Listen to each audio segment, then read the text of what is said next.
nice trip into town? No, I didn't. Every place we went, folks stared at us. Well, Pearl, you gotta expect that. Handsome woman like you, dressed to the teeth, showing a pretty ankle, folks are bound to stare. If you ask me, they were staring at this old truck. I know it's mine, Jed, but it just ain't fitting for Beverly Hills. You know what a couple of people yelled at us, Uncle Jed? They yelled, "Get a horse." I reckon they'd stare more at a horse. Jed, why don't you get one of them big, shiny limousines like Mr. Drysdale? Oh, this old truck's right handy for fetching and toting. Need a little polish here and there. Yes, sir. You get you a piece of brick and hone all this rust off of here and then go over the whole thing with coal oil. Say, Uncle Jed, if you was to get yourself one of them there fancy limousines, I could be your chauffeur and drive you around in style. Yeah, you could sit in the back seat all doing it up and folks would think you was a duke or a earl or something. Yeah. Oh, I don't reckon that fool nobody. Besides, I ain't particular anxious to have folks think I'm something I ain't. You're a millionaire. Well, I bet you that's just as good as a duke or earl. All right, Jethro, take her around and go to polishing.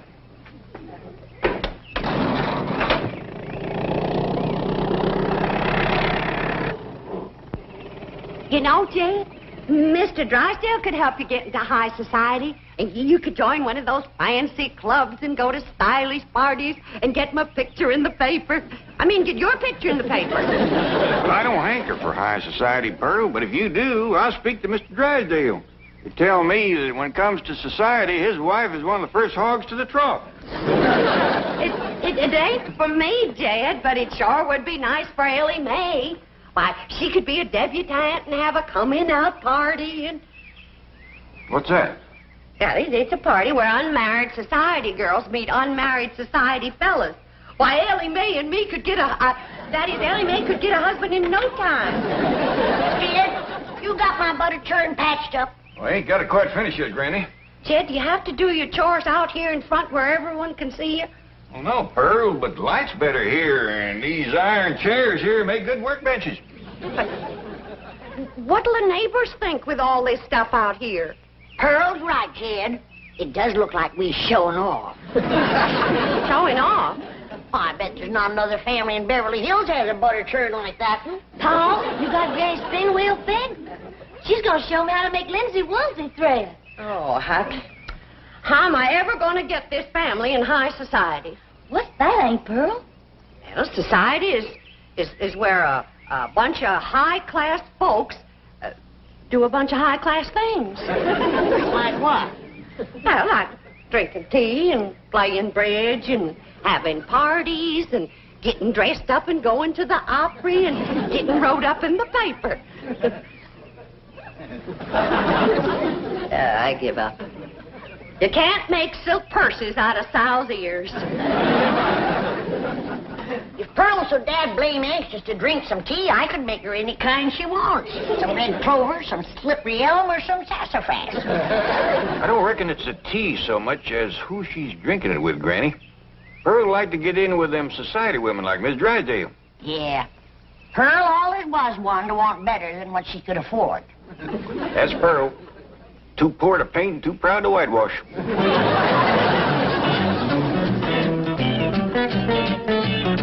And while I'm sure that the bank examiners will find our fiscal situation to be sound, I am extremely anxious... Oh, Milburn! Miss Hathaway, do you know who's coming? Yes, the bank examiners. I'm sure they'll find your bank ever so tidy. Now, to important matters. I have just received this telegram from Priscilla Ralph Alden Smith Standish. She has consented to become our house guest. Oh, surely you're jesting. No! Well, Priscilla Rolfe Alden Smith Standish is going to be staying at our house? Yes, indeed, Milburn. Well, who in blue blazes is she? Did you hear that? Milburn, how can you be so uninformed and run a bank? Well, I have you helping me, dear. Thank goodness.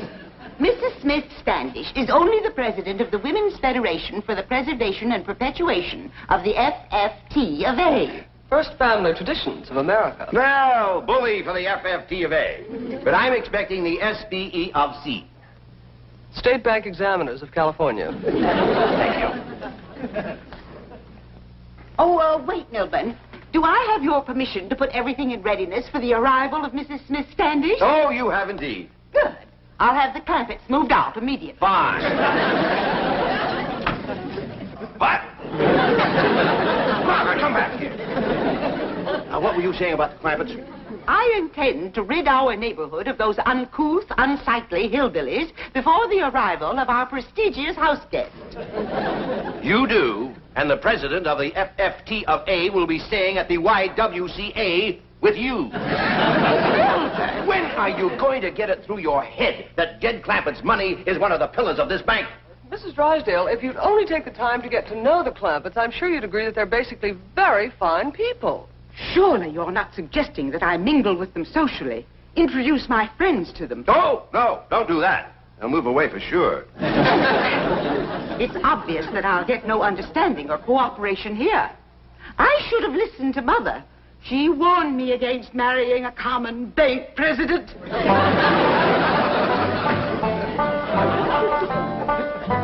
Well, we're good now, Granny. What room do you want me to put it in? Well, I reckon in the kitchen, Jed. And whilst I'm showing Ellie how to work it, I can watch my victuals cooking. All right, I got to do a little more fixing on the bobbin. I'll have that out in a minute. Is it hard to learn, Granny? Well, it's a mite tricky at first. But once you catch on to mixing the wool and the flax together, it comes easy. Don't you go to weaving and spinning in here. I just scrubbed and polished this floor, and I don't want no linsey-woolsey dust from that crazy old contraption messing it up. What do you mean, crazy old contraption? I mean that old thing. Now get it out of here. Well, should I put in the kitchen, Granny? You put that smack dab right in the middle of this room. Don't you dare. This floor is clean enough to eat off of. Good. Ellie, fetch my pot of jowls off of the stove. You splatter one drop of jowl juice on this floor, and I'll wrap this spinning wheel around your neck. You touch that spinning wheel, and there'll be more than jowl juice splattered on this floor. You lay a hand on me, and I'll bash you over the head so hard your shoes will have 3 tongues.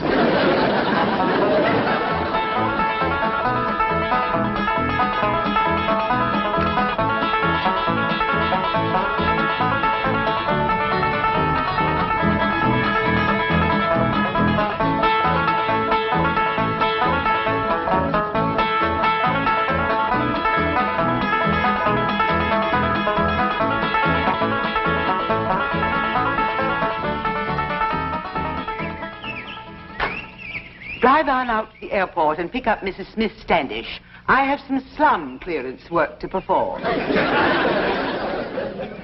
howdy there, Miss Drysdale. Sure is a nice surprise to have you come and visit.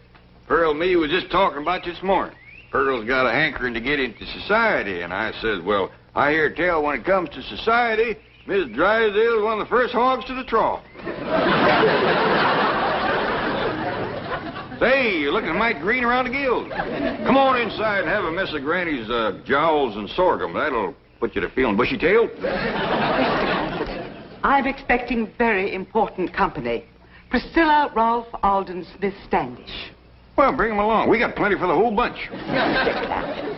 Priscilla Rolfe Alden Smith Standish is only one woman, and probably the world's greatest authority on colonial history, early American genealogical origins, and 17th and 18th century artifacts. And she is the esteemed president of the FFT of A. Well, we sure would be proud to meet her. I shall call upon every resource to avert such a social catastrophe. Well, thank you very kindly. May I send a truck to pick up this debris? Well, I don't know. I'm sure Granny'd let you use anything you wanted, but I don't think she wants to sell it. I would only want it for the rubbish collector. Yeah, you're right. They make nice gifts, but like I Oh, said... enough of this. Time grows short.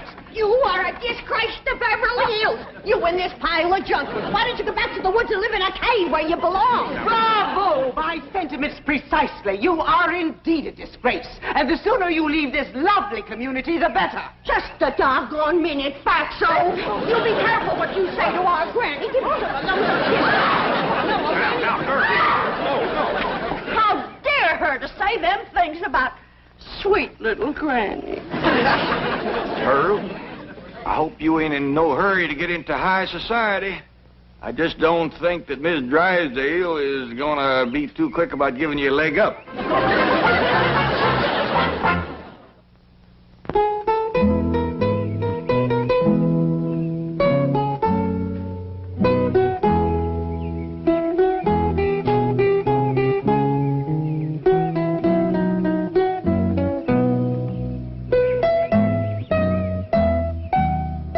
You say Mrs. Drysdale is here? Yes, ma'am. If it's all right, I'll take the bags on over to the house. Of course. Thank you.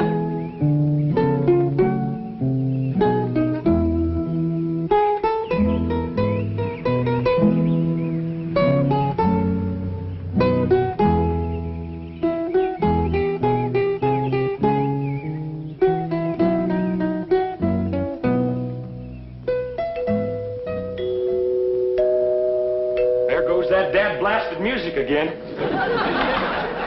One of these days, I'm gonna tear out all these walls and find out where that music's coming from. They said it's a ghost playing that music. Maybe it's the rascal that used to live here. Sure don't know many tunes. He keeps playing the same one over and over again.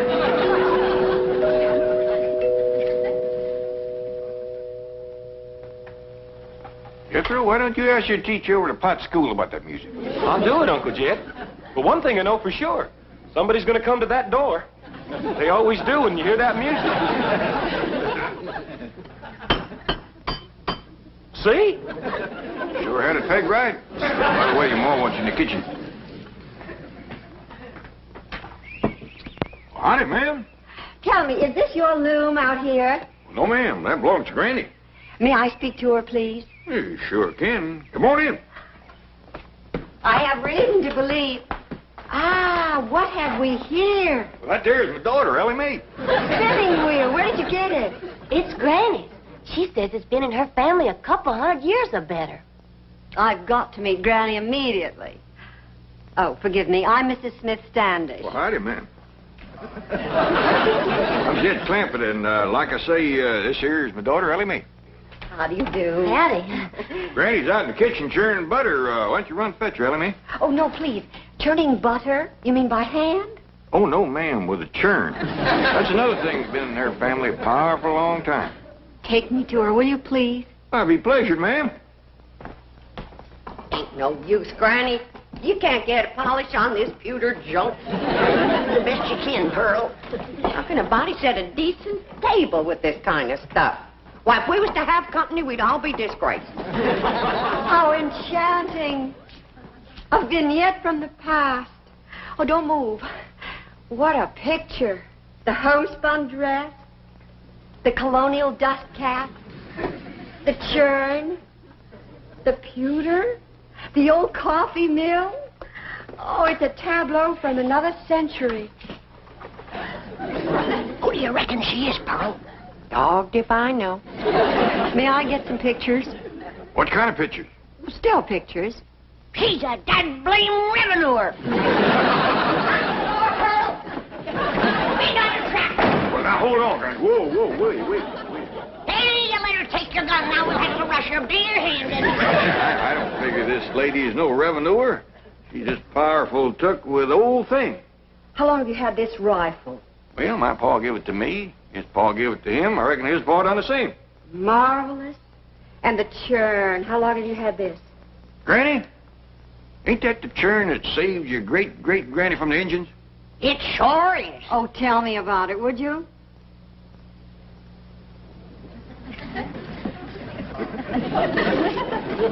Well, my great-great-granny was a toting this churn from the cow barn to the cabin. When two big Indians jumped out of the woods to scalp her. She had beautiful hair, just like mine. Get on with the story, Granny. Well, she was out of sorts to begin with, 'cause it was a hot day, and the butter kept a-melting. And with them two redskins trying to snatch her hair, that riled her up but good. So she yanked up the dasher, and she whacked one of them with it. Then she upended the churn over the other one.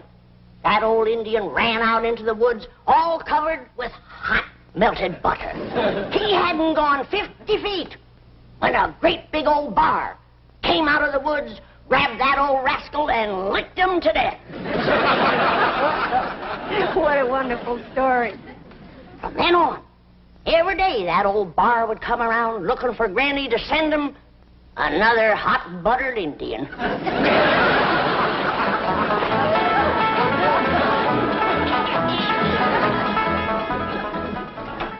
Milburn, do you know what that is? No, what is it? That is a hog jowl. Oh, well, thanks, dear, but I have other plans for lunch. I have just been pelted with those repulsive objects by your friends and our neighbors, the Clampetts. Milburn, this is the last straw. Call out the militia. Have the neighborhood rezoned. Write our congressman. Do anything that's necessary, but get rid of those hillbillies. Oh, Margaret, they're not a bad sort. They're barbarians. And I warn you, Milburn, just as they brought about the decay of Rome, so Beverly Hills will crumble and... Oh, please, Margaret, relax. Oh, you don't understand such things as class war.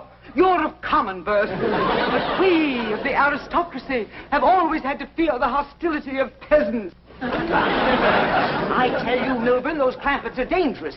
If they'll attack me with hog jowls, think what they might do to a woman like Priscilla Ralph Alden Smith Standish. And she's due to arrive at any moment. Oh, she has arrived, Mrs. Drysdale. Your chauffeur just phoned. He dropped her off at the Clampetts, thinking you were there. Oh, they have her. She's been delivered into the hands of those savages. Well, get those savages on the phone. We'll prove to Margaret that everything is all right. This may be the oldest piece of pewter ever to be found on this continent. I'm just mortified, Mrs. Smith Standish. I'm been after Cousin Jed to get rid of all this junk. Now that he has money, I'm going to throw it all out. No, please, it's priceless. Say, Miss Smith Standish, if you like old things, just wait till you get into this trunk. You'll be happy as a heifer in red clover. Marvelous. Unbelievable. Is this your family Bible? Well, no, not anymore. It got too old. Commenced to crisping and flaking off, so they pitched in, got another one about 100 years ago. It's in there in Parliament. Well, I'll get it, Uncle Jed. Hello? Dedicated to Queen Elizabeth. Yes, ma'am. This is Jethro. Mr. Clampett, this is an original Geneva Bible. It's sometimes called a Puritan Bible.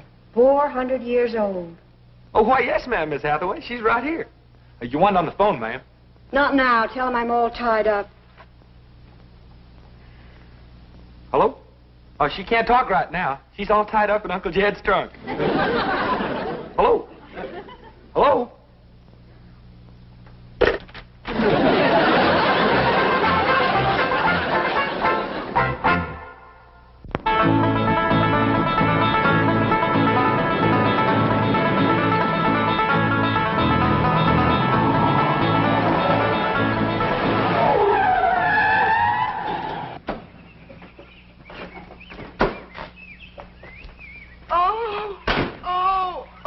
I thought the fresh air would revive her.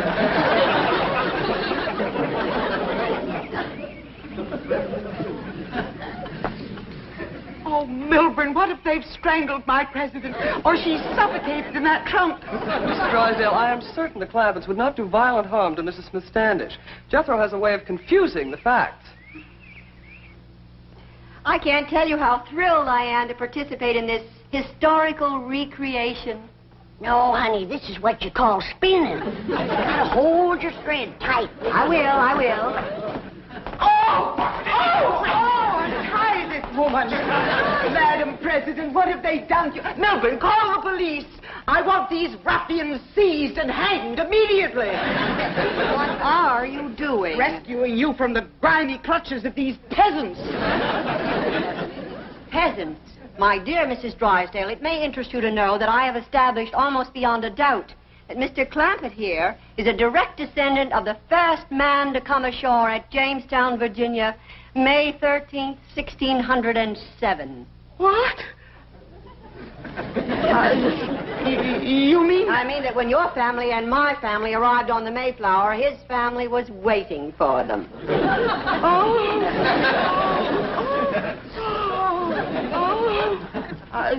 Mrs. Miss Standish, surely there must be some ghastly mistake.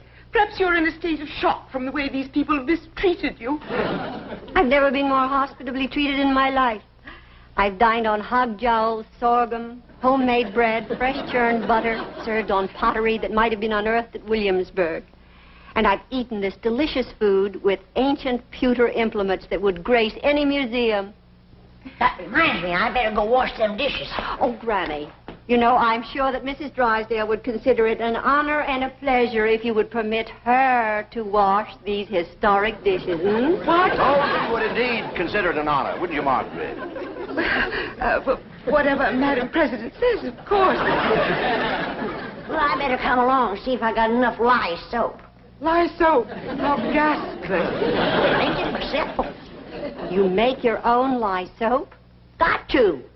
You can't buy it in Beverly Hills. I offered to show Mrs. Drysdale how to make it, but she didn't care to learn. Mrs. Drysdale, am I to understand that you are ignorant of the process by which your own colonial ancestors made their soap?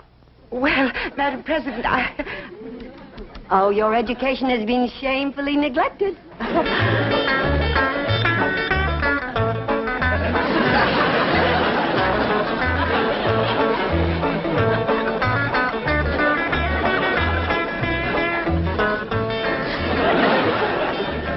It's about time to add some more lye and some possum renderings, Miss Drysdale. Oh, Mrs. Drysdale, I hope you appreciate the historical significance of this opportunity. You are reenacting the making of soap just as it was done more than 300 years ago. Oh, yes, indeed, Madam President. I'm thrilled. She's so happy, she's crying. I wouldn't have missed this for $1 million. Tax exempt. Oh, Chief, the bank examiners are waiting. Yes, I know. Oh, Mrs. Standish, don't forget you promised to let my wife wash dishes, too. Oh, I wouldn't think of depriving her of the thrill of handling those authentic colonial implements. And in the good old colonial way, no automatic dishwasher. Oh, heaven forbid.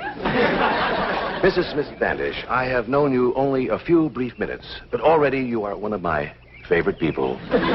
We shall return.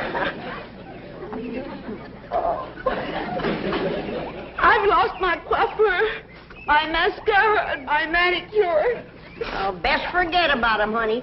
If they fell in that soap, they's dissolved by now.